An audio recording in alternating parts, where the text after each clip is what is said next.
Okay. Welcome to the Art Talks podcast dialogues Beyond the Cusp. Today we have a very special guest. We have Andrea Oana Cristescu Rosu. Welcome, Andrea. Thank you so much for having me, Antonio. You Nice to are be you here are with you. from Thank you very much. You are from Romania, right? We Mm-hmm. were talking before the recording Mm-hmm. that I'm from Portugal and the language are very similar, the Portuguese and the Romanian. Mm-hmm. It's funny. We have some immigrants in Portugal from Romania, and they are the best speaking Portuguese. You cannot understand like after I don't know like 2 years.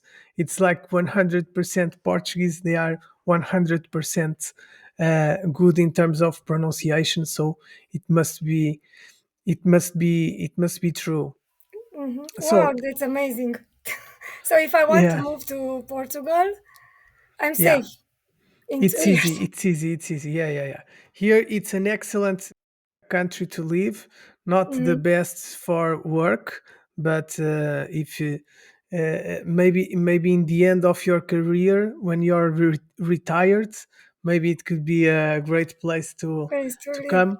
But you should visit Portugal, and we have the opportunity in the Europe to visit all the countries. It's not that expensive, and we should make the effort to know other countries, because more and more I think that Europe is like a big country, and Okay. our countries are like regions of the European Union, and it's great to understand other cultures.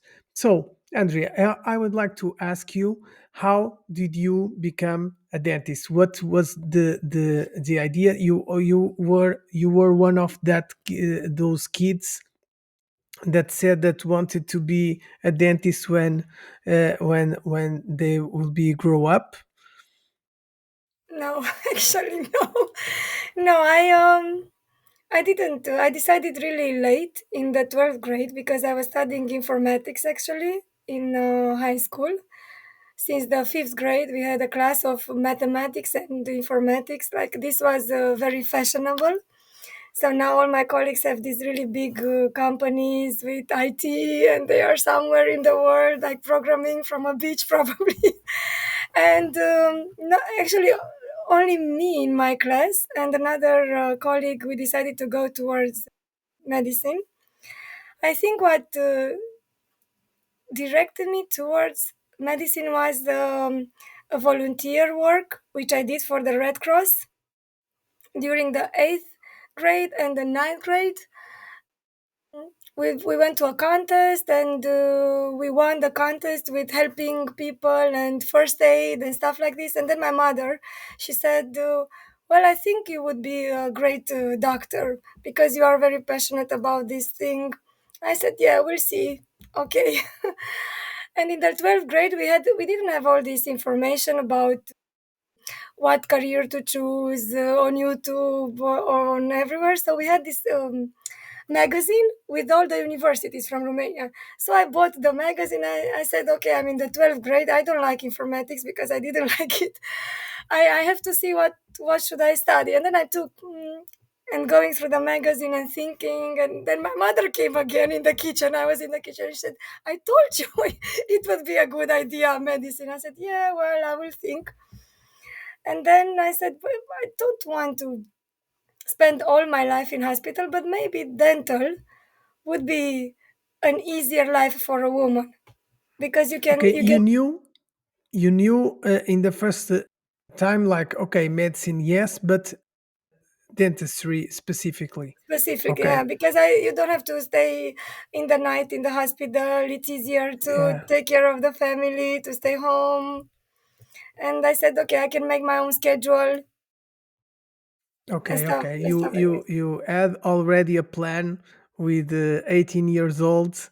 You were already with a very good plan in all of the parts of your life. Yes, You were all. integrating all the aspects in life, and that's great, because Mhm. normally, but maybe girls are better at planning than boys. Going ahead. Sure, for Yeah, sure. I never thought like how is the schedule. It was like, oh yeah, dentistry, okay, let's see, let's enter and then see what it See is. what's going. Because one of the things I think here in Portugal and maybe in Romania is the same. It's like you don't have a clue what is the profession you are about to start studying. Like Mm-hmm. I went to the dentist as a kid, and that was my only experience. We don't Mm-hmm. have like a one day visiting, or a dentist coming to school Mm-hmm. explaining what is the work. It's like, okay, that should be good. It sounds like medicine, and everybody is very, it's in terms of socially, everybody thinks that is a very good profession because you don't have to work and you earn a lot of money. This, I think that is the public perception of Yes. people, like, oh yeah, dentist or soccer, football player, that's Yes. great careers. Yeah, I have a guy in my town that is he has a car, something, and he's a dentist. No, it's a great career, Yeah. and it's sad in one way that Mm-hmm. the financial aspect is one of the main things that attract people to come to the dentistry. But ending this circle, I would say that would be great if students could visit the job and to understand a little bit what is the how is the job, what is the place, the environment where people work, because Mm-hmm. we don't ever know what is the actual job. So you were to the university, Mm-hmm. everything went great. No, I don't know. Did you maintain the volunteer? You still do volunteer work still in the university? Yes, I did. Yes, I did. I Okay. joined the Red Cross. I moved from my hometown because my hometown didn't have a university, so I had to move to the west part of the country, which is in a city which is called Timișoara. Maybe you've heard of it. An Yeah, yeah. amazing city from Romania. It's amazing, very beautiful city. So I moved there and I joined volunteer work, which was conducting all the other volunteer actions. It was really nice. I did join them because Red Cross was not so well represented at that time in Timișoara, and yeah, I related more to this center, which was coordinating all the other volunteer Yeah, centers. I think this is one of the things that ac- nowadays everybody thinks it's a good idea for young people to integrate volunteer structures. But Mm-hmm. I would say that like 20 years ago, it was not a thing that society, at least in Portugal, uh, gave a lot of value. I was in the Students Association, another type of volunteer, so to Volunteer. say. Mm-hmm. Yeah, and a lot of people were telling me like, Antonio, why are you spending your time uh, doing something that it will not improve your life? Mm-hmm. What's the point of doing that? And I feel that nowadays people um, see that it is in terms of self development, it's a great sport to Mm-hmm. practice, because personally I think I learn a lot of grown up stuff without any risk, like having a budget, organizing a congress, doing little things, buying. Uh, we had some materials that we have to buy and resell to the students and understand how could be done, and I think it was a great experience. And you were enjoying the course in Romania is dentistry, or it's like medicine and then dentistry? In the first 3 years, it's separated, but in the first 3 years, you do a lot of subjects about general medicine, a lot. And only in the third year, you start and enter the dental field more Okay. deeply. But you do a lot of general medicine also in the first 3 years. So it's Okay. combined, although the university is called and the faculty is called of dentistry. It's separated from Okay. the It's general. already, yeah. Mhm. Okay. I understand. And when do you know? How was the idea or the story behind you going to endodontics? It was a thing that you during the university got inspired by a teacher, or how things developed.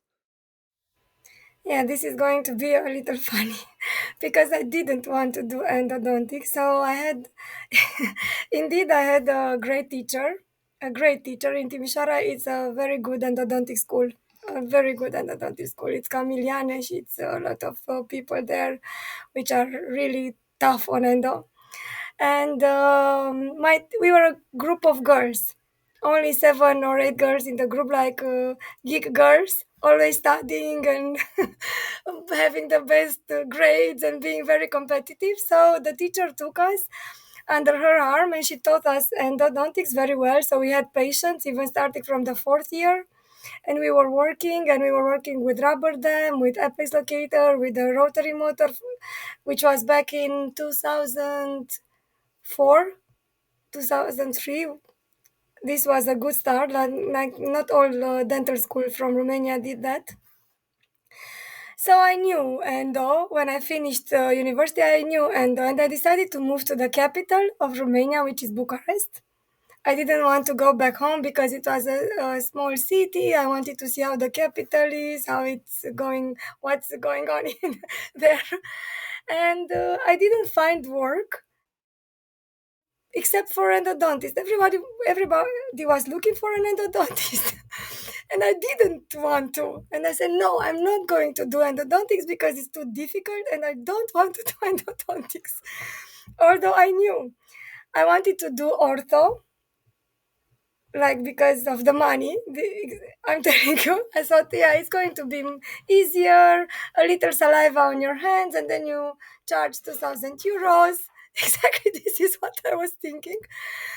But in the end, I didn't find anything to work except for endo. So I had to work. My parents didn't give me any money. Said, now you finished dental school, you have to work. And I started to do endodontics in one office. And in 6 months, I was full 1 month ahead. I Yeah. had so many patients from Monday till Saturday, full. Yeah, yeah, I Yeah. imagine, and also a recently graduate dentist takes a lot of time to do the endodontic treatments. So I imagine that a lot of the agenda could be some technical, difficult things Things, that you took some time to yeah. to to address, because I think it's very difficult the beginning in dentistry, because Mhm. you are all alone in the dental chair and it's 100% your responsibility. I Ability, felt a yes. lot that issue, and I imagine that when you are like in cardiology, you work in a team and it's in a Mhm. cardiology department Mhm. and you start to do little things, but the treatment is made by a team. And here, even if we work as a team, it's like a solo in each treatment. It's like, okay, I can do the crown and you can do the endo, but it's your endo, You're my right, crown. yes. It's like we are not together doing a endo or a crown.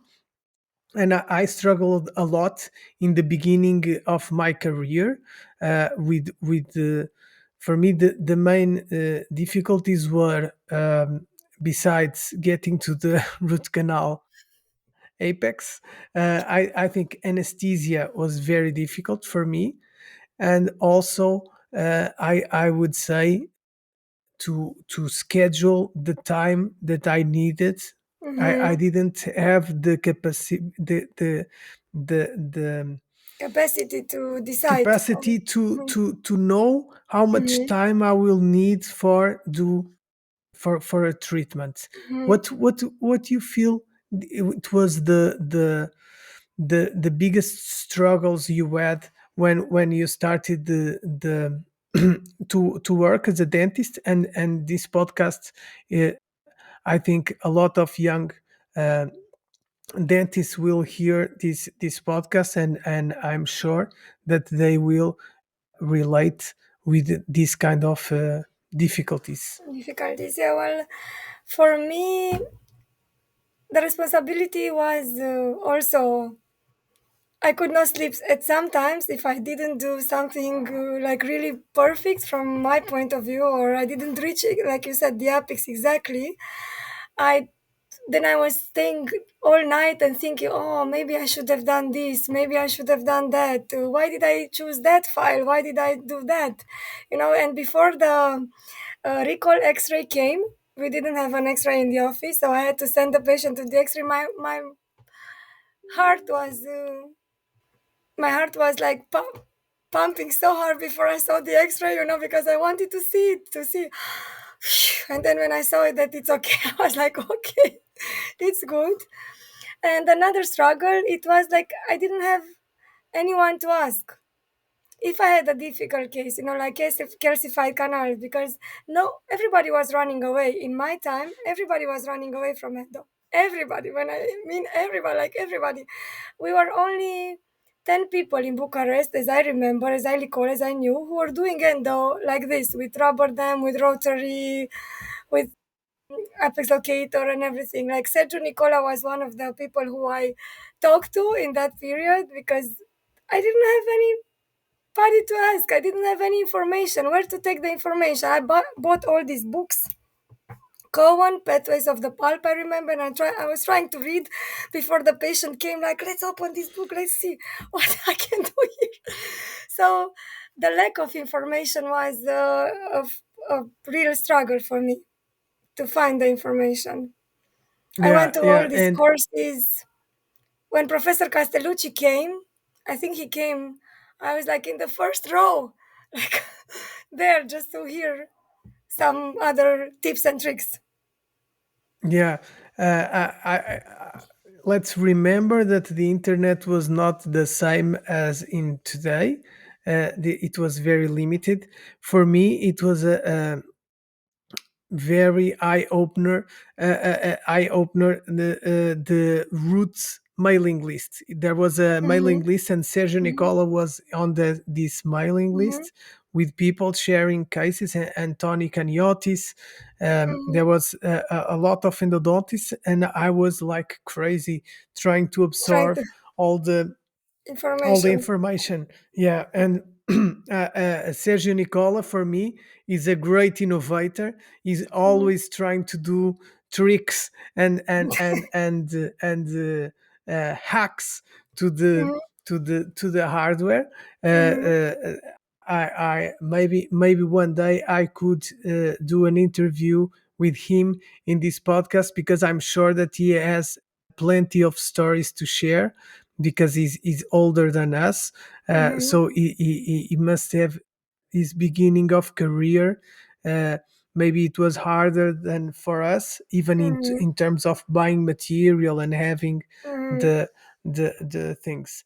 So you started Castellucci was here in Romania. You starting mhm, to, and it's great when we try to study, to absorb the information, and we practice, and mhm, we do the both things. And how time do you think you took to I, I don't want to say to become an expert, but to and to master, maybe it's a strong word, but to get along in a level of practicing endodontics, that it was not so stressful. It was mhm. like To feel a little bit more relaxed, let's yeah, say, not to feel so stressed. Well, every time, Antonio, every time I said, okay, now I'm good, now I know, now every time I say that, even now, a kiss comes, another kiss comes, which Yeah, shows yeah, yeah, me that maybe, yeah, I still have something to learn. I think it took me a couple of years just to yeah. feel very I relaxed think and that 2 years is yeah. the time that you at least you get used to not getting where you want, Mm-hmm. and understand that it's not your fault, Yes, or to manage stress that. maybe and to manage how you're Yeah, feeling probably. Mm-hmm. yeah, and if we think a little bit about that, in the university, you don't have any training in terms of dealing with stress. And even in the post graduation, I did a post graduation in endodontics. That it was a specialization program of 3 years in Lisbon, and we talk about stress, but it was on the breaks with the teachers. It was not a thing that we would study, like how to Mm-hmm. manage in success, how to Mm-hmm. um, how to balance a little bit work and life. That sort of things are not taught, And approach. even today. Yeah, Yeah, it's the same because I also teach in the university, and although we try to tell to the students to be prepared, they don't have like a specific subject about psychological training. And it's funny because I read in that in USA at some point dentists were on the second place suiciding themselves after the yeah. radiologist. So I'm wondering why no one is thinking to develop this area. Yeah, I think, but we can. I think that in dentistry we are very technical, Mm-hmm. so we forgot, because it's like, if you don't do the treatment, if you not put bonds Mm-hmm. to do adhesive restorative procedure, the composite will not glue to the tooth. Mm-hmm. So it's like we are very focused, like, Focused on yeah, the but if I technical, yes. don't use the apex locator, I cannot see where is the working length. So Mm-hmm. it doesn't matter how I feel, how the patient Mm-hmm. feels, how is the world. That's Mm-hmm. like accessory things, because I must know where is my file, and Mm-hmm. there is no feeling behind it, or either it is in the working list, either it is not. So I Mm-hmm. think we life in dentistry trains us to be very, like, yes Technical. or no. Yeah, Mm-hmm. and very strict. And maybe we lack a little bit of mental agility Mm-hmm. to to understand what is going with our life. Also, I think that we deal with a lot of money. What I mean with that is, like, you have to do a lot of investment, so you have to spend a lot of money, and then you must earn money to pay the expenses, and you are in a loop that obliges you to work a lot of Work. hours. I think Work. we work more hours than we should. It's Mm-hmm. funny, like a truck driver cannot drive 14 hours straight, because it has Mm-hmm. a mechanism that makes sure that he's not tired when he's Mm-hmm. driving. But a doctor, a neurosurgery, or a dentist can perform like 24 hours in a row. There is absolutely no problem, and is dealing with people. Mm-hmm. And even patients, I think, they sometimes the patient asks me, like, what is the last Appointment. hour that I can book. Yeah, what is the last appointment? And sometimes I like to ask, yeah, but you want to do this treatment when I'm At the tired? last. Do you think that I'm in my best shape in the last appointment? Don't you think it would be smarter to book earlier in the day? and people don't get the, I think they think of us like I don't know, like printers, Robots, that the like first, robots. yeah, the first page, it will be the same as the last. So it's there is no degradation in time. What is, Exactly. and it is very, very funny. You have a background in so to say, pedagogy, psychopedagogy, right? Mm-hmm. and Yes. and maybe and I would like to know a little bit more about that, Mm-hmm. and how is in the university the environment with the students. Tell me a little bit about that.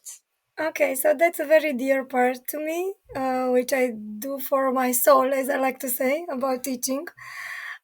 I started to work as a dentist, as you know, and after 3 years, I was feeling really safe and confident. So I said, okay, but this cannot be just this in my work.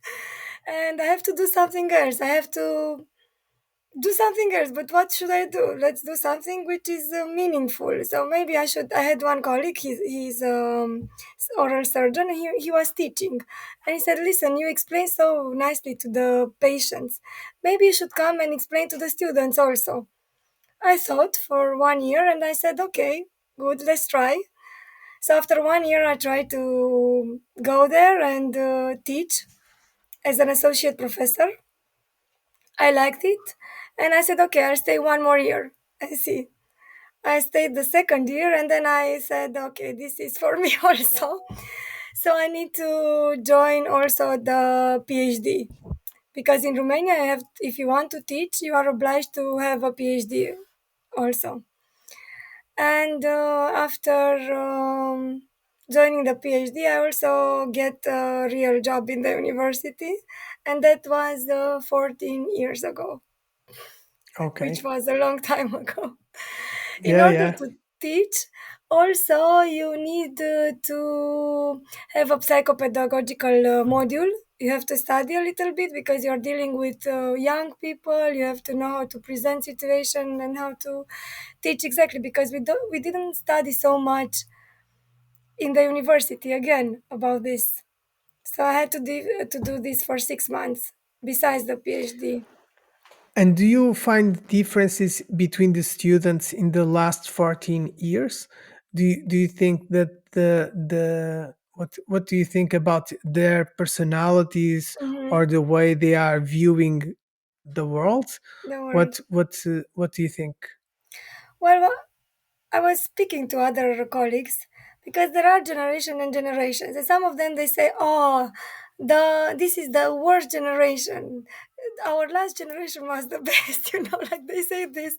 But I don't think each generation is special. Some generation are oriented towards technical. So I think that we were more technical, Antonia. We were really technical oriented. That's why we perform maybe better, but the newer generation, each of them is concentrating on a different thing. So some of them are more emotional intelligent, some of them are more soft, of them are more oriented towards communicating with people. So you just have to take a look and find what's best in each of them and try to support each of them on the other part which they are maybe lacking or not doing so well or not having like a skill.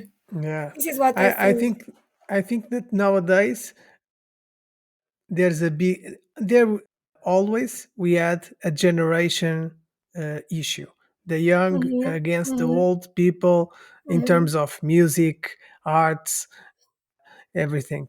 And I think that nowadays we are shifting. Mm-hmm. There's like a new chapter in our, a new season in the humanity, and Mm-hmm. that the difference between the young and the oldest are bigger. I think that nowadays these young dentists will not suicide as much, because they are already caring about their quality of life.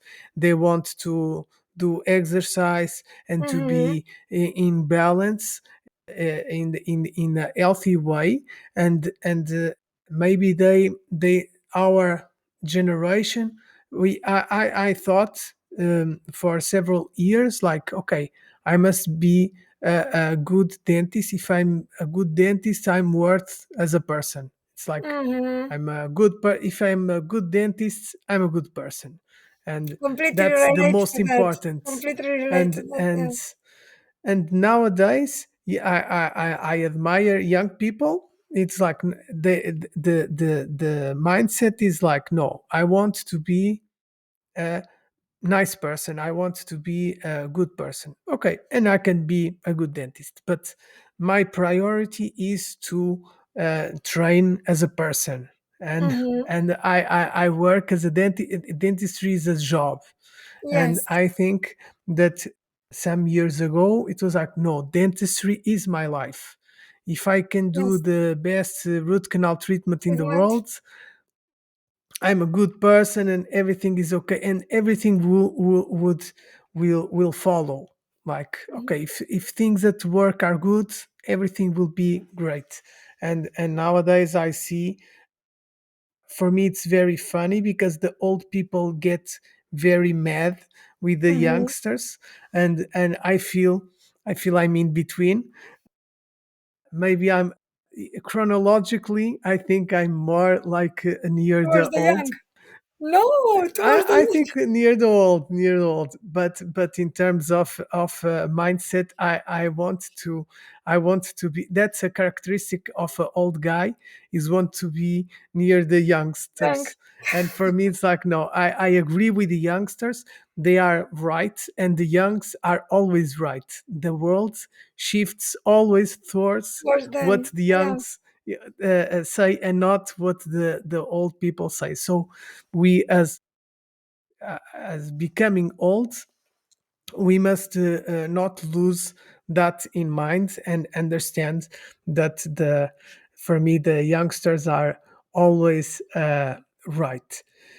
And I would like to say thank you to Coltin that is sponsoring this podcast. I forgot in the beginning of this podcast to see what an amateur host I am. We starting to talk, and I forgot out to I forgot to say Thank them. that the Coltin, yeah, is sponsoring this podcast, and it's very courageous for a dental Mm-hmm. company to be in this environment that is the online communication. And But I for think they know for we love so- them. I think they know. Yes, they yeah, know.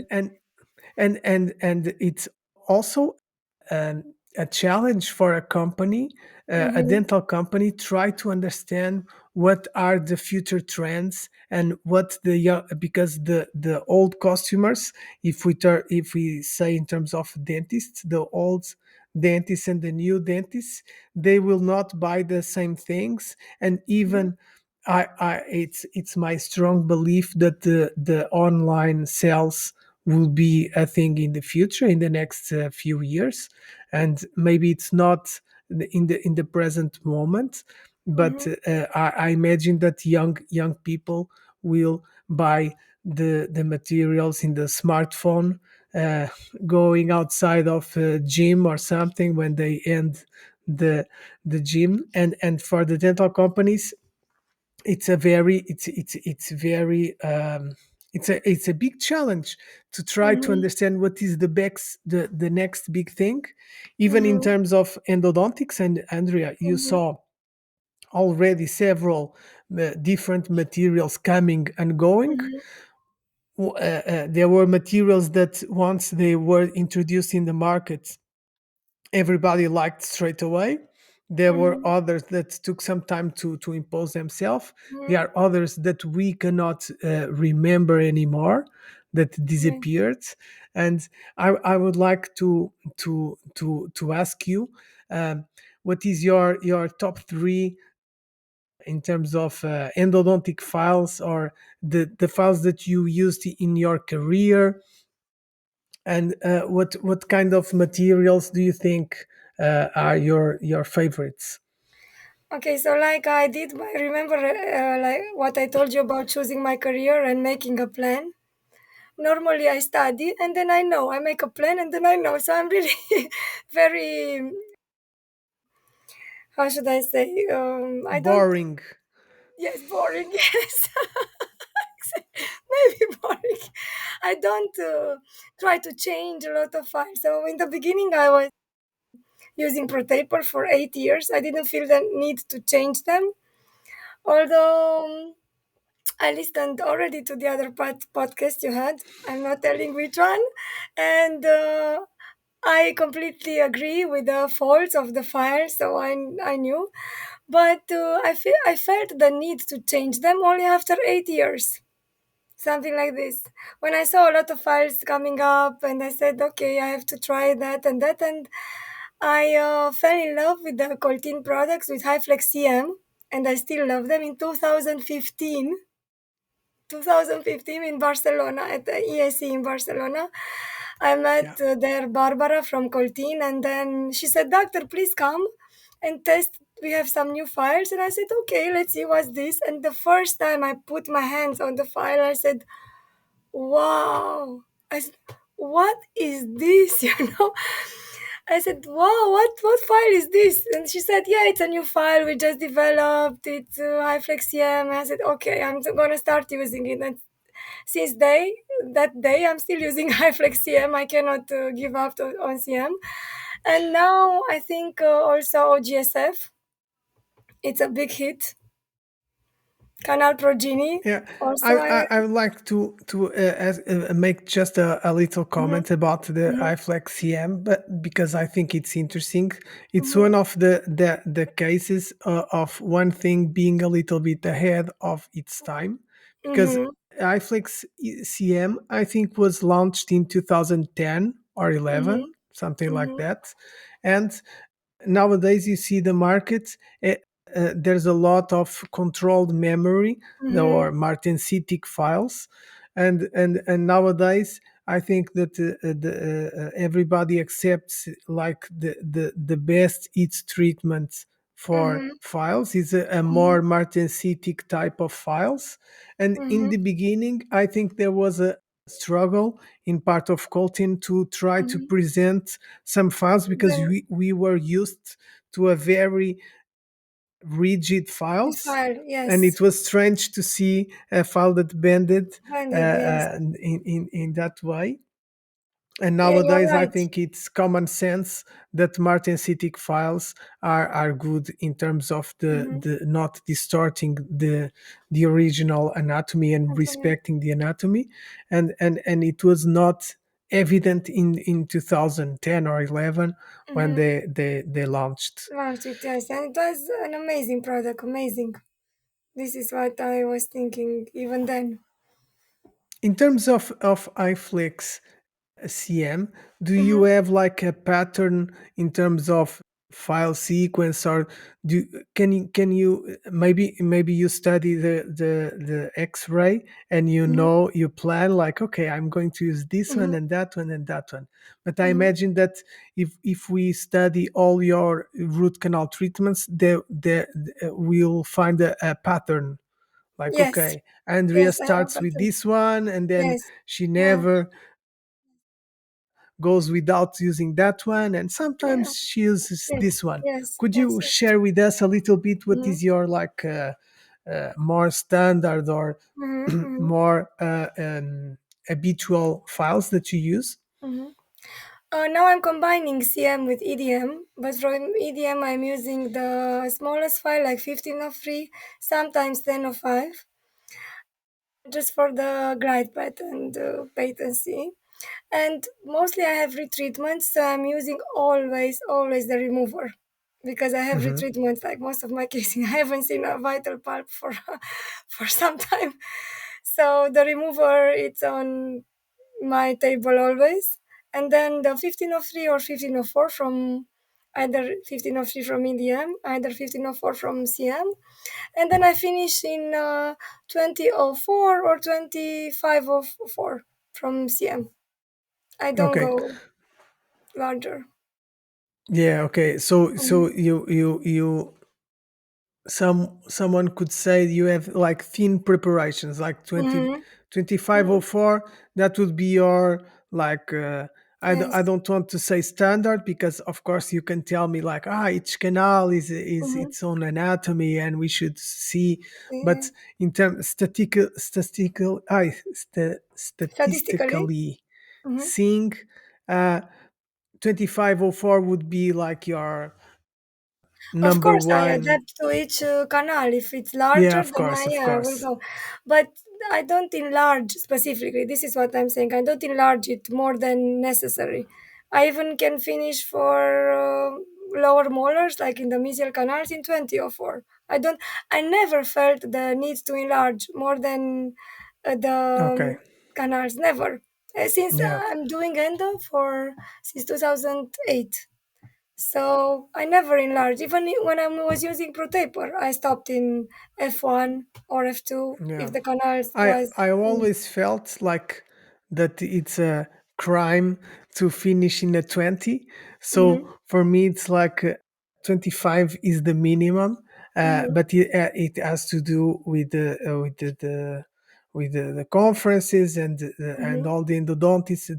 There's a Mm-hmm. lot of arguments About between going irrigation and the solution. even Mm-hmm. 40. Other. Even Mm-hmm. there are some people that say no, below 35 for me, Mm-hmm. I'm not sure that I'm achieving a good disinfection. For me the form Mm-hmm. is at least 35, 40. That Mm-hmm. would be the ideal. I think as I'm getting older, my preparations are getting bigger in terms of the tip file, and Mm-hmm. I'm going more for a O4 preparation. Mm-hmm. But I feel more pleased when I end like in a 30 or 35. I liked the new Mm-hmm. OGSF Mm-hmm. system. I was Mm-hmm. very happy to end at a 3004. Mm-hmm. For me it was like, okay, it sounds that they are studying me, or that I'm being spined, because because true, for me the 30 is more and more my first size to stop. Top. Mhm. But you know But what I do, Antonio? Really, really, really never skip, like the irrigation and the activation protocol. Never. okay. I'm really doing, I was in a course with old KOLs, like key opinion leaders from Coltin, and they said, who is doing the irrigation and activation technique like 50 seconds on each canal? And I said, I'm doing, and you do it 4 times on each canal? Yes, I'm doing exactly 4 times. So I probably this is why I had all the healings and all the successful treatments, Yeah. because I never skip. Even if I'm finishing smaller size, I never skip the irrigation protocol and activation, ultrasound activation, never. If Yeah. I So need 50 you seconds per you use canal 4 times, yeah, I do it. okay, and you use ultrasonic tip. And Mm-hmm. what's the size of the tip? So Maybe the it's size like of the the tip I adapt to the canal. I'm using a yeah, 10. okay. I'm using a 10 if I have this 20, and yeah, I if Okay. it's larger, then I put a larger one. I'm adjusting the tip. Yeah, yeah. I also have difficulties to do the irrigation protocol. Hmm. I think I don't have the discipline to be like, I know, but and you count the 15 seconds. You're yes, like no, the 15, 50, 14, 50 seconds, 50 50. seconds. I Yes, 50. Okay, okay, yes. I'm okay. looking on the. I have a clock in the office, and I look at the clock at the time. I never skip it. Although Okay, I okay. think I've read some studies lately, and they said like 30 seconds it's enough. But I'm doing because Castellucci told me in the beginning like 50 seconds each canal 4 times, and I'm doing that for 16 years. Yeah. Yeah, Boring it's as you funny said, because but we maybe borrow this the is. yeah, but we get more confident when Mhm, we see somebody that we trust saying like, I mhm, use this technique. mhm, We are like Monday, like, okay, I will use, if it's good for him, it's good for me. mhm, And it's very funny that more than for me, more than studies or making a big revision, it's like, Mm-hmm. okay, I admire that person. If that person uses this technique, maybe Mm-hmm. I will adopt this Mm-hmm. technique. For instance, let's I have some questions for you, some quick fire questions, just yes or no, but we Okay. can discuss a little bit, Okay. like single session or multiple sessions. What Depends is on the your, case. yeah, it depends. I But know, on I the know, but case, you cannot answer it depends. Everything it depends. It's true. It's dentistry. It's everything. Each canal is different from another, but would it's like normally you do single session and sometimes multiple. You do always multiple, sometimes single. What is more? mostly because I told you I have mostly retreatments. I do multiple, and then if the time permits, I do single. But I have to Okay, take the crown, the post, the calcified canal. So it's going to be to talk to the yeah, patient, and I have a 1 hour or maybe 1.5 hour for everything. So I don't like to rush. I'm yeah, just taking my time to know the patient, to do everything. And then yeah. in the I last understand. session, second session, I will finish and do the build up and yeah, maybe the Okay, and temporary did crown. you use something between sessions? Did you dress the canals with the Calcium hydroxide. calcium? I only Yeah, put yeah, in hydroxide. the pulp chamber something like calcium. I don't put on the canals or anything. Okay, yeah. And what about obturation? Warm or cold obturation? Warm. Okay, yeah, like Castellucci. Yes. Yeah, yeah. Okay, Yes. okay, okay. You said mostly. I'm using Yeah, bioceramics, but yeah, yeah, yeah. less. Yeah. Mm-hmm. Yeah, the for the answer, it's like Mm-hmm. 75% of the time. If you 75. feel Yes, that's, warm. yeah, Mm-hmm. okay, two-thirds of the cases, Mm-hmm. it's the answer that I'm looking for, because it's true that there are very different cases. There are cases that you can feel with just MTA, for instance, Mm-hmm. but that's Mm-hmm. not like Regular, on a 70% of regular. your Yes, cases. 75. Yeah. Yes. Patency. I know the answer already, but okay, patency. Where always or never? Do you feel it's important patency? It's one of the things that you struggle to have it, or it's not that important? What is your opinion? Here I think I'm 50-50, you know. I struggle to have it, but if I in the past years, if I don't have it or if it's calcified or due to the thing that I'm irrigating a lot, then I said, okay, let's try like this and see if it's Yeah. yeah, but I Yeah, do struggle in the beginning, yeah. yeah. I think also in the beginning of my career, I was like, no, fantasy is the only thing that And of matters. course, I yes. prefer to lose a finger right now and have Yes, yes. patency in this canal than I don't want to go home without patency in this But canal. yes. And now I see a lot of discussions, and Domenico Ricucci, for Mm-hmm. instance, is one of the people that do some amazing Mm-hmm. discussions about apex locator and the Mm-hmm. importance of the patency, because for me it was like, no, patency read on the apex locator, end Mm-hmm. of story. That's Mm-hmm. one of the certainties that I have in endodontics. Everything Mm-hmm. could be a discussion, but this it's like true, and True. it's already solved. Mm-hmm. And nowadays I think I still think that, but not in the same intense And way. city, For me, yes. it's not like a universal truth. It's like, okay, I understand technically it's good to have patency, to not to glide my instruments towards the working length, But but it's not a life or death yes, situation. situation, yeah.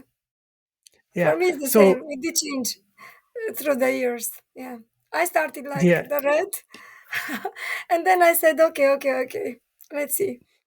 Mm-hmm. yeah, I think it's also a little bit the influence of the great American speakers, Mm-hmm. the Mm-hmm.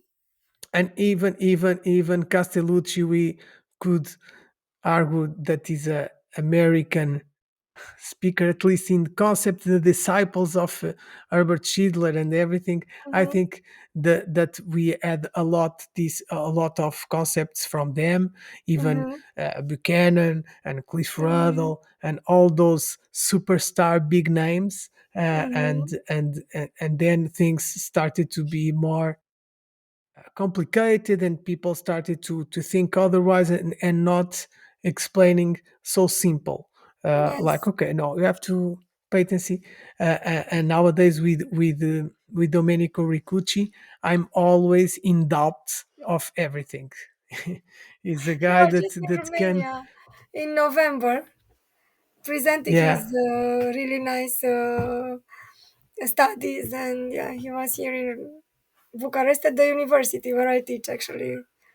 yeah, he So was yeah. also in Portugal, and he's an expert on Hmm. uh, um, making the challenge for us to think twice, uh, and Yes. and that's great. I love confusion, so I love when he messes with my mind. I absolutely love it. So, preferred way to agitate irrigants. You told us already that Hmm. you do Ultrasound ultrasonic activation. activation Hmm. with the tip. you don't you don't like to have you ever tried other things like laser or I tried other the laser techniques? from Light Touch, but Yeah, I don't have so much experience. I didn't follow up the cases. They just brought it in the university and I tried. So I did read some studies. I saw the result and the overall success rate. It's pretty much the same with lasers and ultrasound. So I just stick to the ultrasounds due to yeah, the yeah, yeah. price, of course. Yeah, Yeah. it's a big thing. Mm-hmm.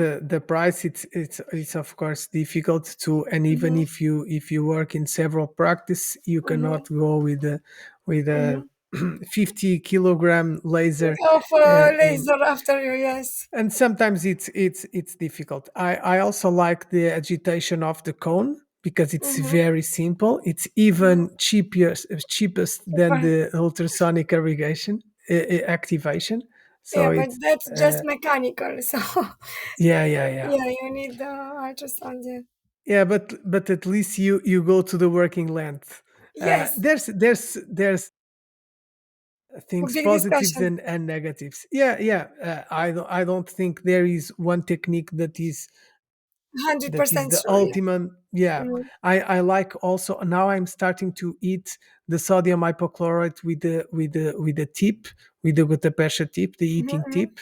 I saw some articles from Alfredo Yandolo and Gassan Yared, Mm-hmm. also that messed with my brains, because it was they achieved to kill I don't know, 99% of bacteria just Heating. with the heating. And sometimes I think like maybe we are pushing the debris with our files, and we are not uh, um, achieving our goal. It's always good to have doubts, Mm-hmm. but I think it's a good technique, and it's something that you have already The office. at your, yeah, at But the office, we so used to it's heat easy. for several years. I heated the sodium hypochlorite in that thing that you heat for the babies. In the Yeah, yeah, I yeah, don't know how it's called in English. And until the Americans came, I don't know exactly what you said, but when you take it from that small bottle, you put it in the syringe, and then you transport it to the patient, then the temperature will become lower yeah, so much, and we have 30 around 37 degrees, so the temperature will be as the body temperature, so yeah. it doesn't help that much. Here, But but for here, in several this years, I technique, did heat it. you you eat inside the Yeah, I canal. understood. So Yeah, yeah, yeah, yeah. I Okay, understood. okay, Yeah, okay. I understood. You go into the canal and then you hit it there. Yeah, yeah. Locally. Yeah, yeah. At least it's Hmm. there. Yeah, yeah. I think, and it's always a pleasure to see the bubbles. And Mhm. endodontists with microscopes like to see the Yes, the bubbles of bubbles. sodium hypochlorite. So yeah, yeah, Yes, yes, it's yes. always a satisfaction to see it. I would like to ask you some tips or tricks, like simple tips, things that you learn that I would not say change your life. Maybe it's a little bit heavy, but little simple tips that you've loved that somebody have told you, like in the beginning of your career. Well, how to evidence the MB2 canal with the S6 when it was Yeah, hidden, you didn't see it. So the S6 has a special shape.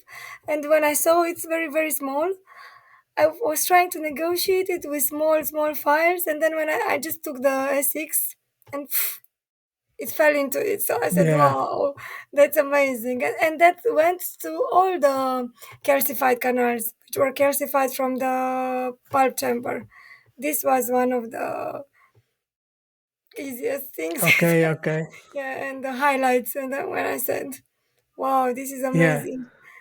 But now they don't produce the Essex from the same material, so it's not like I can find it anymore. But now the experience is helping me to uncalcify yeah, the calcified canals. yeah. Mhm. Because you are saying using the SX without a hand file before, Mhm. like It will go going straight. on Yeah, the minimal resistance way. yeah. Don't So push it. Yeah, yeah. yes, it will just fall, in the canal. If it's there, you just look, and if you know it somehow is there, and then it will be absorbed in the canal, and then you can get to the patency easier and prepare it more easier. Yeah.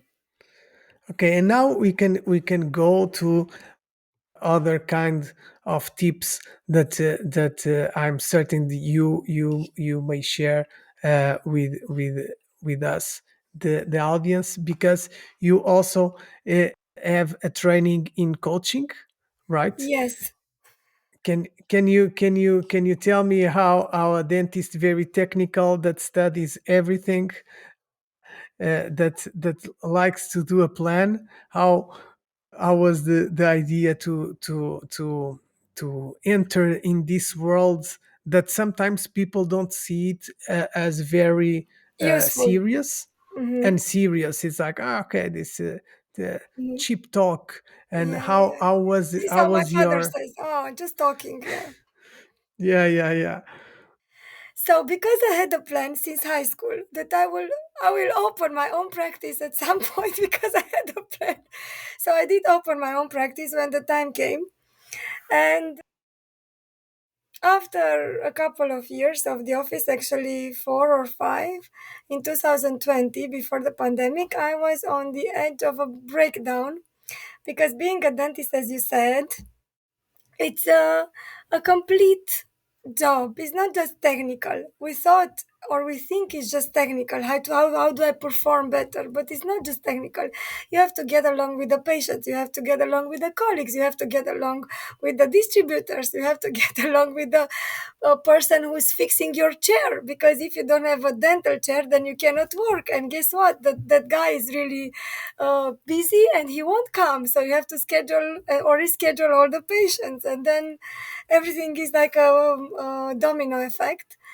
So I was having all these issues in my head, and the pandemic came, and then I was okay. I know I have time to think. It's good that the pandemic came. I have time to stay a little bit, to stop and think.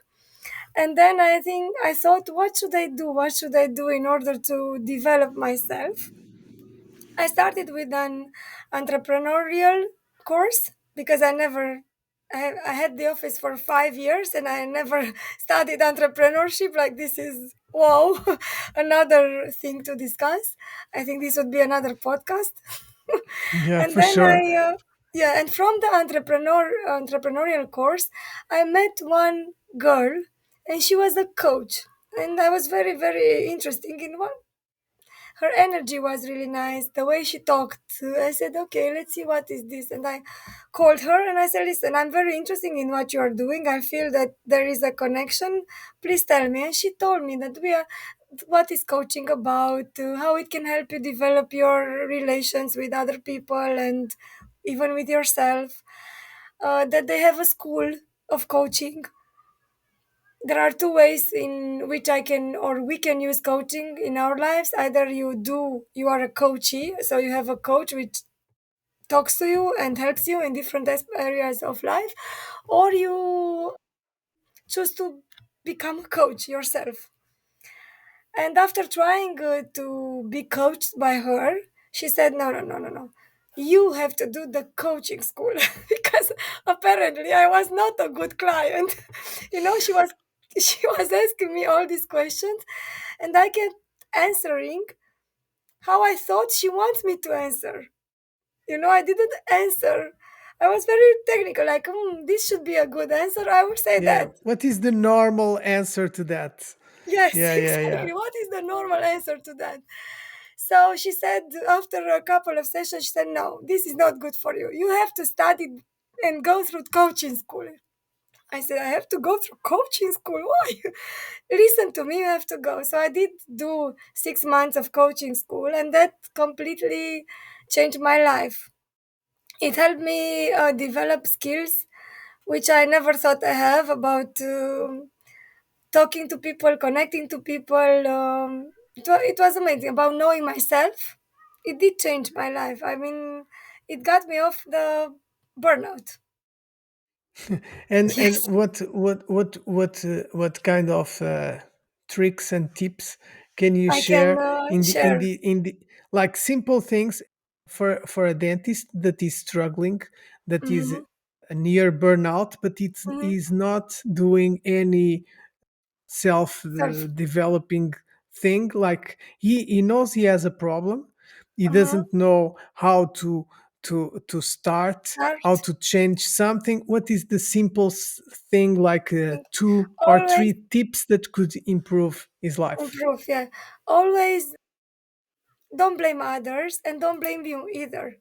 Always if you blame others you lose your power, like you feel there is nothing you can do more, like this happened to me because of that or because of that guy or that woman. So then you lose your power, you don't have any power to change the situation, and try to turn every bad situation to you.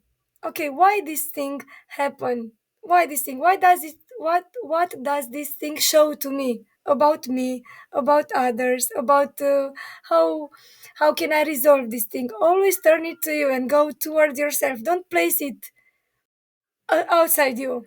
I think this is what is very very helpful, at least for me. Even if a bad situation happens, okay, what does this say to me? Does this situation say to me? Am I feeling comfortable in this situation? Am I not feeling comfortable? Do I want to change it? And if I want to change it, how do I change it? Do I want to keep it for a long time or not? And when you do this and you are trying to be an observer from outside, I think this is the best way we can live our life, and not to have and take all the stress towards us. You try to And detach yeah, yeah, from the situation. yeah, I understand that blaming others, it's a easy way to Mm-hmm. explain because it's his fault, it's her fault. Yes, yes. Uh, but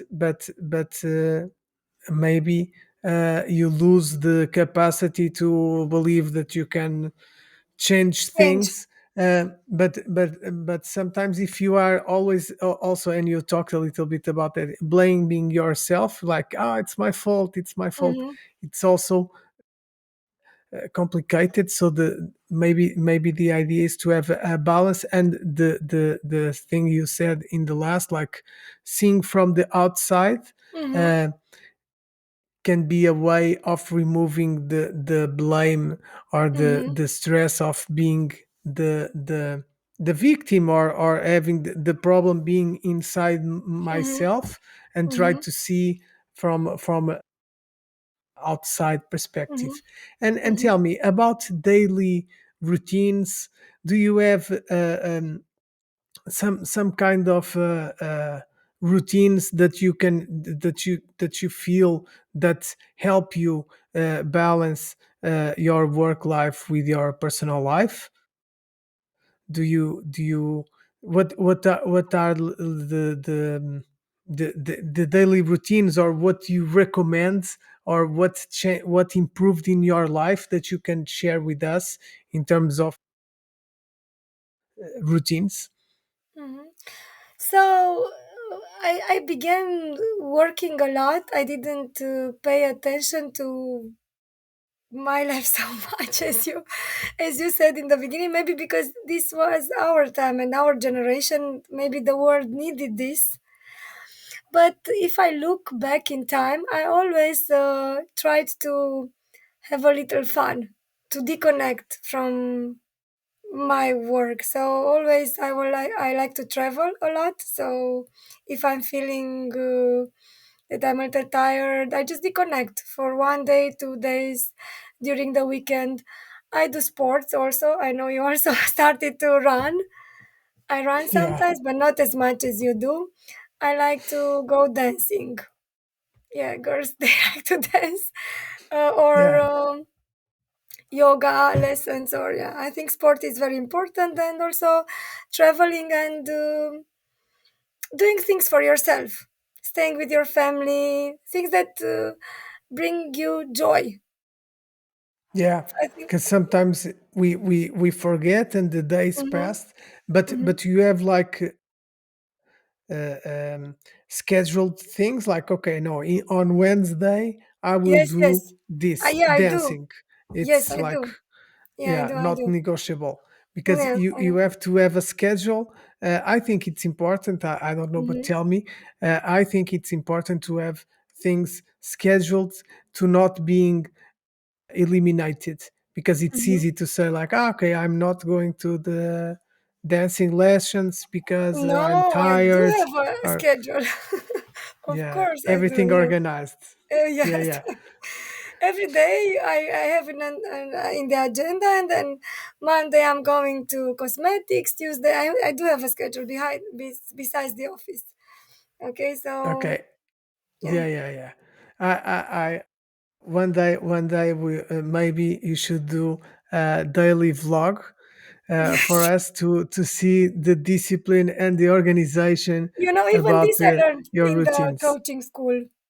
I remember now that this I had the scheduling stuff, because we're the same zodiac sign, like Gemini, so it's a little bit our head are in the clouds. But even when I did the coaching school, I learned this to organize myself better and to write the schedule. Either you write it in the phone, either on an agenda or everywhere.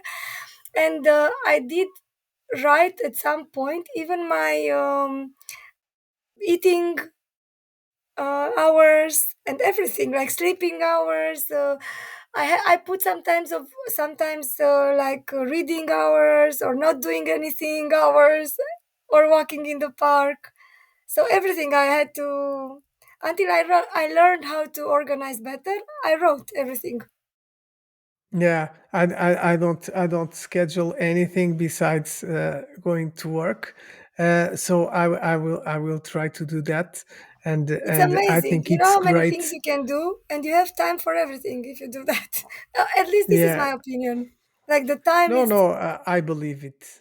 Mm-hmm, I believe it, because I feel that a lot of things that I don't have the time, it's due to lack of organization, and mm-hmm, maybe this podcast can be a good exercise to be more organized, because mm-hmm, I rely on another person, and to schedule, and mm-hmm. to try to have a nice routine.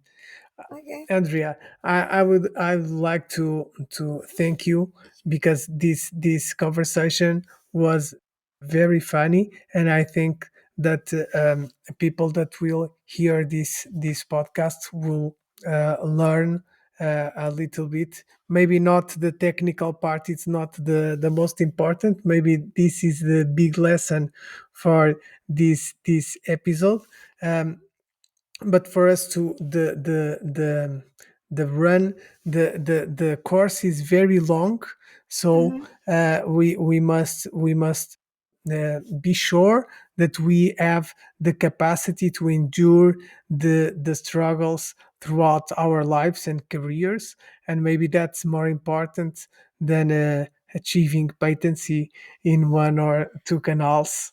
Yes, and don't forget that We this job is a very complex one. You know, like you have to be technical, as you said, but you also have to be a kind of small psychologist to understand the patient, to relate to them. Then you have to get along with everybody from the clinic, and you have to keep your health, your body healthy. And so you have to be a sports person also.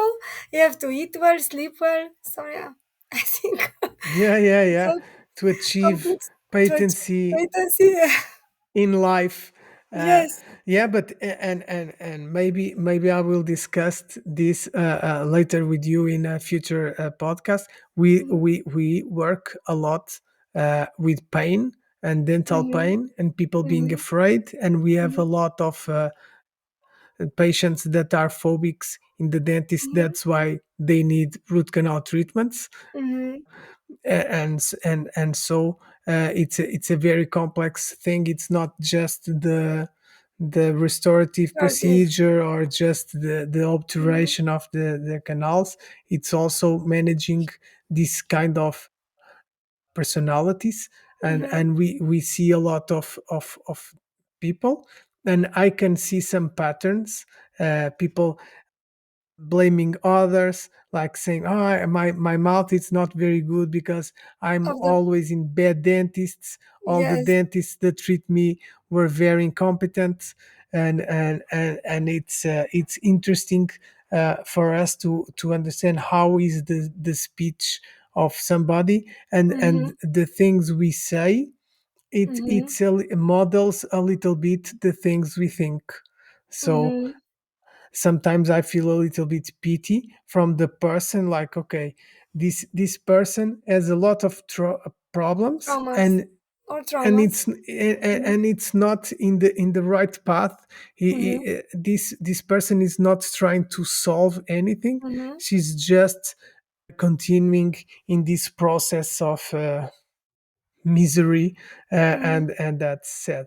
That Mm-hmm. it was not my plan to end with this kind of sadness in our podcast, but it's your psychology background that that makes me think Talk and about. reflect a little bit about the complexity of the human nature. Mm-hmm. I, Mm-hmm. I would say. But Andrea, it was a pleasure to have you here in the podcast. I hope to have a new conversation with you in the future, and I'm sure that the listeners also got a lot of valuable lessons from this podcast. And I would like also to thank Coltin for sponsoring this podcast. And it's great to have the courage to go in new directions, and it's important to mention that. So Mm-hmm. thank you very much, Andrea. Thank you so much, Antonio, and I hope to see you again soon. Or how you say? And thanks, Coltin, also for being that bold and taking this road, yeah, of the podcast. And how do you say in Portuguese? Obrigado. Obrigado. Obrigado. Obrigado. That's Obrigado. exactly Yes. that. Okay. And thank you very much, Thank you. Andrea. Thank you. Bye. Bye.